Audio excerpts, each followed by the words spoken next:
two, three, go. Good day, everyone. For today's presentation, we will discuss our Chapter 1 activity on population. We gathered our population data from the Philippine Statistics Authority and focused on Region 5 or the Bicol region. Through the data we collected, we will discuss the region's population size, distribution, and patterns using tables and graphs. With that, let's begin our presentation.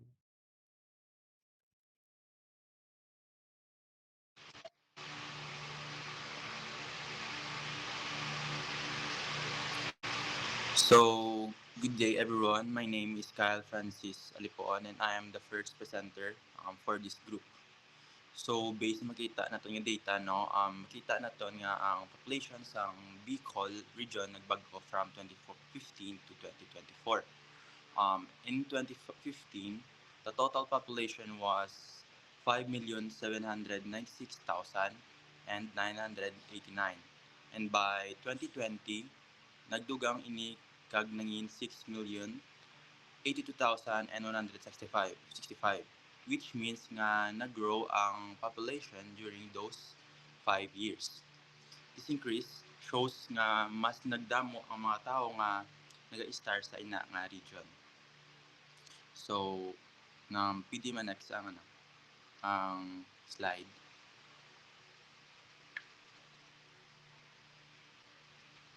So, diri makita naton sa um, population of the Bicol region and Bicol region from 2015 to 2014, makita din naton nga may line na da. Ang line na siya is horizontal. Tapos makita naton nga massive gid ang pagsaka sang population from 2015 to 2020. So grabe gid nga horizontal line nga gaamo gid na siya. This shows that in 2024, ang population is slightly decreased from 6,064,426, meaning um, and and ang population doon nag-steady lang siya. Meaning gamay lang ang pagnubo sa population compared to 2020 to 2024. Bisan nagnubo ini ara gihapon sa around 6 million ang total population sa Bicol region. Pwede next.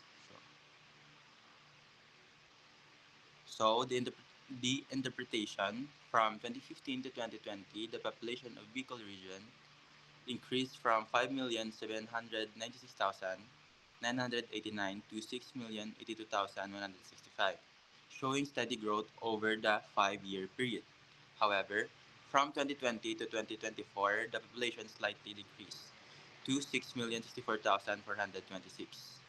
So overall, the data shows that Bicol experienced population growth from 2015 to 2020, followed by small decline after 2020.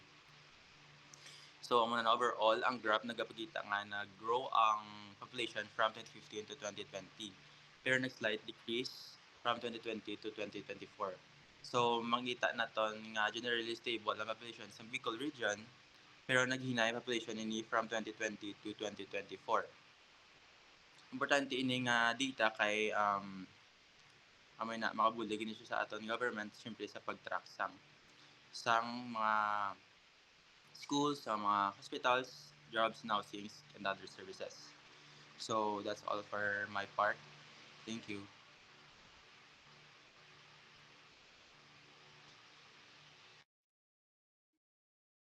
So, good day, everyone. I am Joshua Sara, and I will be discussing the population density. Please, next.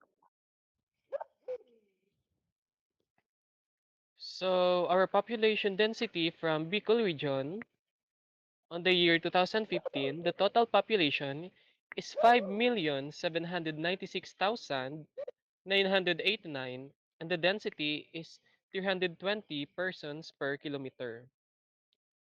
In the year 2020, ang total population is 6,082,165, and the density is 336 persons per kilometer. And sa 2024, The total population of Bicol region is 6,064,426 and the density is 35 person per kilometer.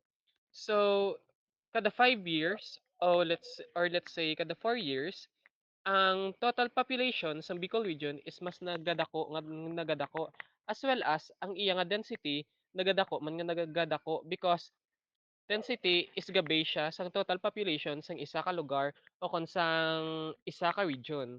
Tingnan mo na siya ang Region 5. Please next.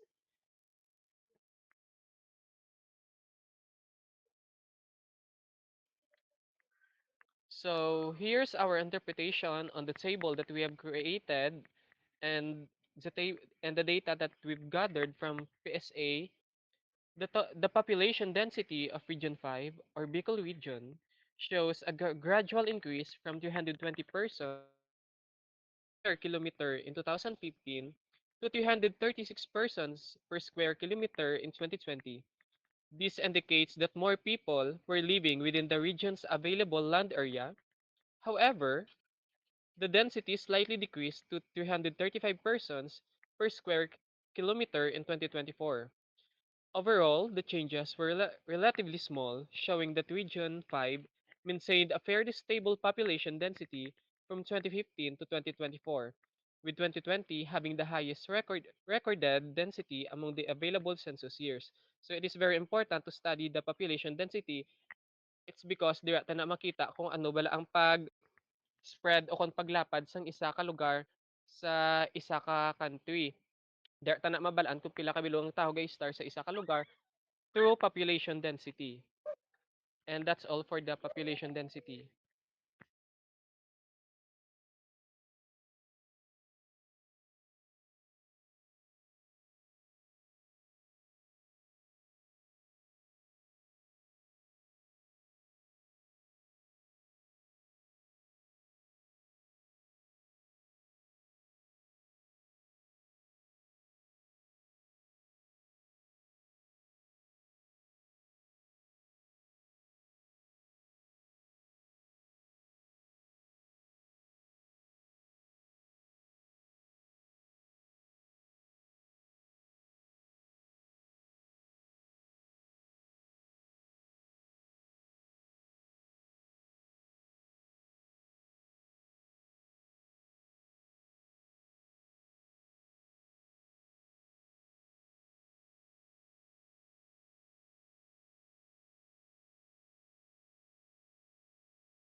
So, good day everyone. I am Jamin M. Vanaflor. So, let's now move forward naman sa registered death rates in Bicol Region. So, we both or note sa mga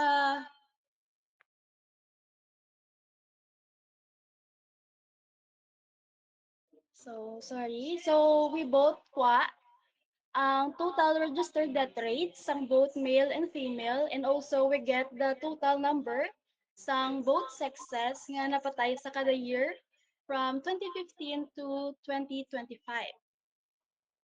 So now, here's the table that shows that represent the death rates of Bicol region. So first is ang 2015. So that rate sang male it's consists of 19,852, while ang female naman is may ara nga 15,234. Kag ang total that rate sang both sexes it consists of 35,086. And sa 2016 naman, sa male naman may ara siya sang total nga death rate sang 20,566,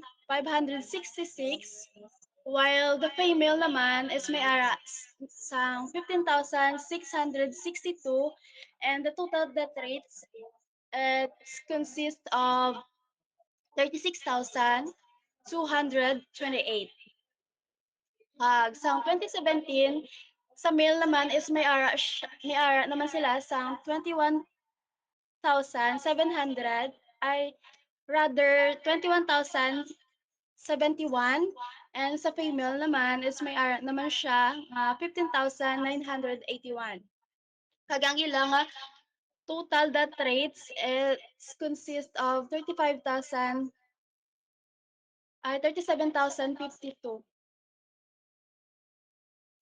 And sa 2018 naman, sa male, ang total naman nila nga death rates, it consists of 21,071, and sa female naman, it consists of 15,981, and kag ang total nila nga death rates sa both sexes, it consists of 37,052.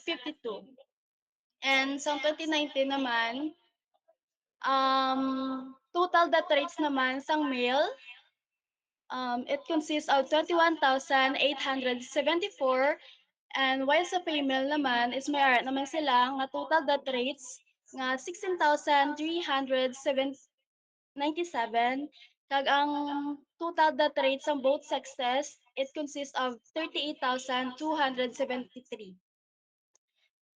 And sa 2020 naman, ang total death rates naman sa male, it consists of 21,109, and sa female naman is may ara nga 14,680, kag ang ilang nga total death rate sa both sexes, it consists of 34,789.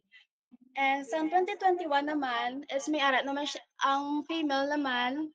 Ang total death rates naman sa female, so it consists of 28,151, while sa female naman, it consists of 22,259. Kagang ilang nga total death rates sa both sexes, it consists of 50,410. And sa 2022 is ang total death rates naman sa male, it consists of 23,447,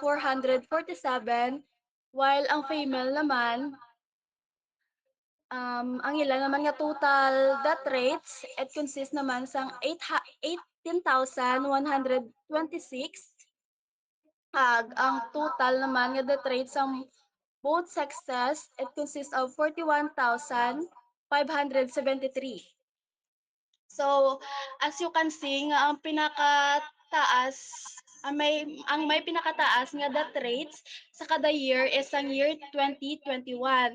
Kay tungod man siguro sang pandemic, bala mas damo ang napatay kag naapektuhan.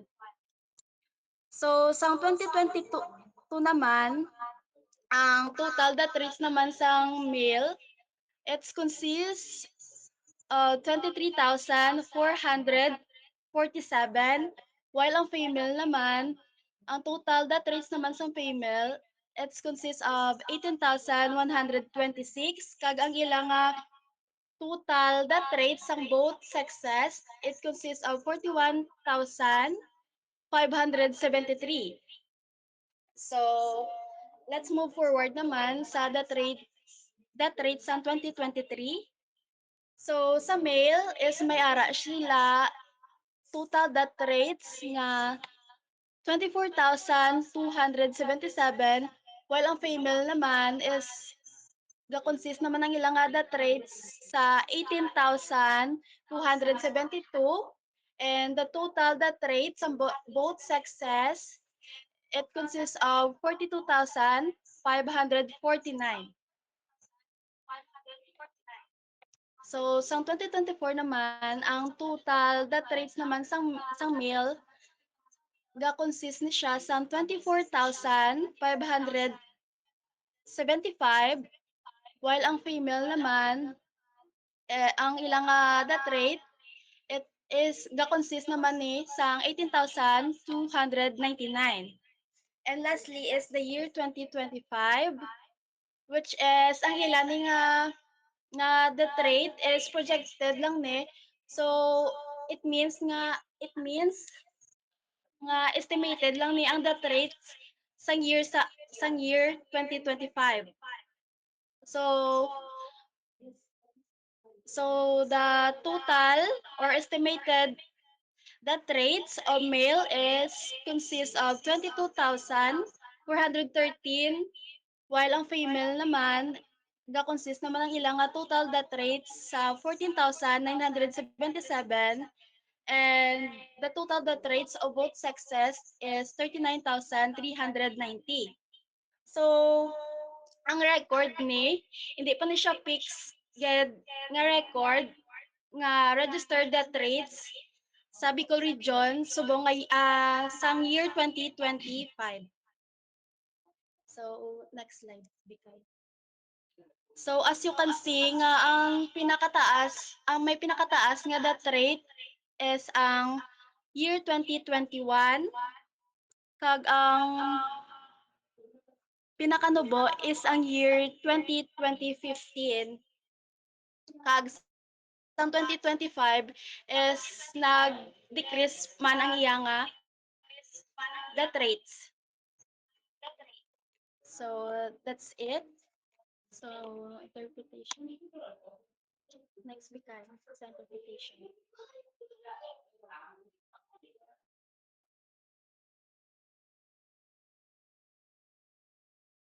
Wala diga project ga. Ah, thank you. So interpretation, the bar graph shows that the number of registered deaths in Region 5 generally increased over the period, although there were fluctuations. The lowest number of deaths was recorded in 2015 with 35,086, while the highest was in 2021 with 50,410. After the peak in 2021, the number decreased to 41,573 in 2022, then increased slightly in 2023 and 2024 before declining again to 39,396 in 2025. Throughout the period, male deaths were consistently higher than female deaths. Overall, the data indicates that registered deaths in Bicol were relatively stable before 2020, experienced a noticeable increase around 2021, and then generally decline in the following year. So that's all in my part. Thank you. Okay, so good day everyone. So today we will be discussing on the birth rate in Bicol region. So we have here So we have here the table from 2015 to 2025. So sa male, we have 59,996, and sa female, we have 54,722. So in total, or in both sexes, we have 114,714.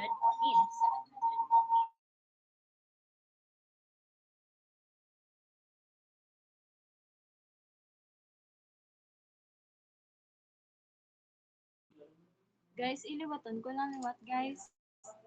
Okay lang? Okay lang ko namin? Okay po. Okay lang.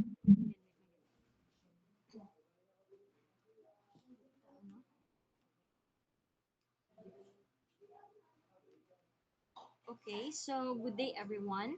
So we have here the table that or the table that represents the birth rate in Bicol region. So um, from year 2015 to year 2025. So in year 2015, we have 59,996 total birth rates sa male, and we have 54,722 for females. So in total, no, so both sexes, we have 114,718. So in the year 2016, we have 59,923 for male and 55,700 for females. So in total, we have 115,623. So in 2017, we have 58,471 for male, and we have 53,846 for females. So in total, we have 112,317. So in the year 2018, we have 57,354 for total birth rate for male and 51,869 for females. So in total, in both sexes, no, we have 109,223. So in 2019, we have 55,934 for male and 51,488 for female. So in total, we have 107,422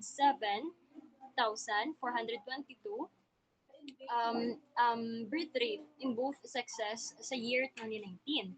So sa year 2020 naman ya, we have 50,105 for male, and we have 46,267 for female. So in total, no, sa year 2020, we have 96,889. So in 2021 naman ya, we have the total birth rate for male, 45,529. While sa female naman ya, we have 41,829. So ang total birth rate sa both sexes, we have 87,258. So sa year 2022, we have 50,605 for male and 46,357 for female. So in total, we have the total 90,962 nga total birth rate sa year 2022. And next, sa year 2023 naman, we have 50,668 for male and 47,047 sa male, sa female, I mean. So, ang total in both sexes, we have 97,716 sa year 2023. So sa year 2024 naman, we have 46,903 total birth rate for male, and we have 43,130 for female. So in total, no, in both sexes, we have 90,033. Amo na siyang total sa year 2024. So we have here the year 2025. So ang amo ni siya is hindi pa ni siya ang total gid nga registered gid nga birth rate sa 2025. So we have here the 44,787 for male, and sa female naman, we have 41,706, which is ang total ng birth rate sa both sexes sa year 2025 is 86,493. So we have here the bar graph, no, that shows sang kung ano ba ang kung ano ang improvement balakag ang birth rate from 2015 to 2025. So as you can see no, ang may pinakanubo nga birth rate in both sexes is ang 2021. So um, overall, no, the graph shows that the number of registered live births in Region 5 generally declined from 2015 to 2025. So, despite some fluctuations, so the highest number of births was recorded in 2016, which is 115,623. So, while the lowest was in 2025, which is 86,493. So male birth were generally higher than female birth throughout the period. So there was a noticeable increase in total birth from 2021, which is 87,358, to 2023, which is 97,716. So followed by another decline in 2024 and 2025. So overall, no, the data indicate a general downward trend in registered live birth over the 2015 to 2025 period. So that's all for me. Thank you.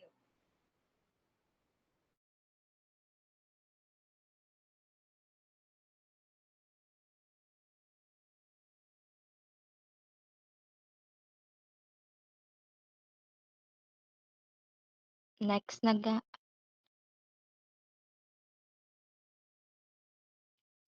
So good day everyone. My name is Ivany Mallorca and I will present the overall interpretation of population data in Bicol region. So the overall data shows that the Bicol region experienced population growth from 2015 to 2020, increasing from 5,796,989 to 6,082,165 people. However, the population slightly decreased to 6,064,426 in 2024, indicating that population growth has slowed in recent year. In terms of population density naman, Bicol region increased from 32 persons per kilometer per Bicol region increased from 320 persons per kilometer per square. Guys, help. Danay guys. Liwaton ko lang akong part. Ano siya guys? Per kilometer squared? Ha? Persons per square kilometer. Square kilometer, no? 320 persons square kilometer. Liwaton Oo, ko lang guys. 320 person per square kilometer.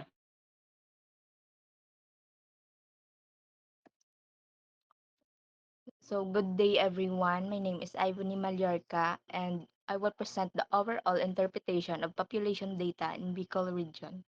So here's the overall. So the overall data shows that the Bicol region experienced population growth from 2015 to 2020, increasing from 5,796,989 to 6,882,165 people. However, the population slightly decreased to 6,064,426 in 2024, indicating that population growth has slowed in the recent years. So in terms of population density naman, Bicol region increased from 320 person per square kilometer in 2015 to 336 person per square kilometer in 2020, before slightly declining to 335 persons per square kilometer in 2024. This shows that the region remains relatively populated, although the growth in population density has recently stabilized. Next ga. So the birth data from 2015 shows an overall declining trend in registered live births. Although there were some increase in certain years, the number of births in 2025 was lower than 2015. In contrast, registered deaths generally increased with a noticeable peak in 2021 before declining in the following years. The difference between declining births and relatively higher deaths contributes to the slowing of population growth. So the population dispersal pattern is generally clumped or clustered. People are concentrated in major cities and accessible areas such as Legazpi, Naga, Sorsogon, Tabaco, Ligao, Eriga, and Masbate. These areas offer more employment, education, transportation, businesses, healthcare, and other services, attracting more residents than remote or mountainous areas. Next ga. So the overall so the overall the Bicol region experiencing slower population growth, relatively stable population density, declining births, and comparatively higher deaths, while its population remains concentrated in major urban and accessible areas. These patterns suggest that migration, urbanization, economic opportunities, and access to services play important roles in shaping the region's population distribution and growth. So that's all.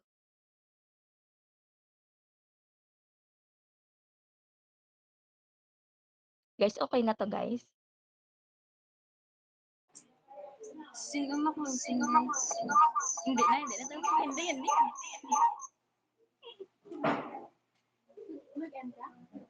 Ah, wala man. Guys, kay gutom-gutom na ko guys. Please.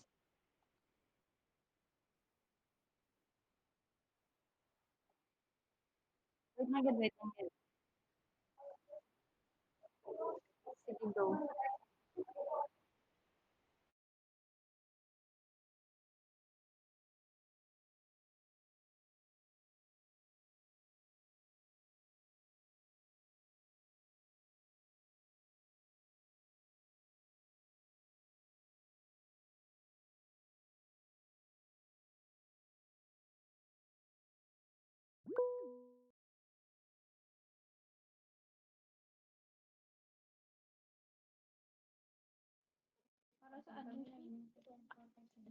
Congrats, guys.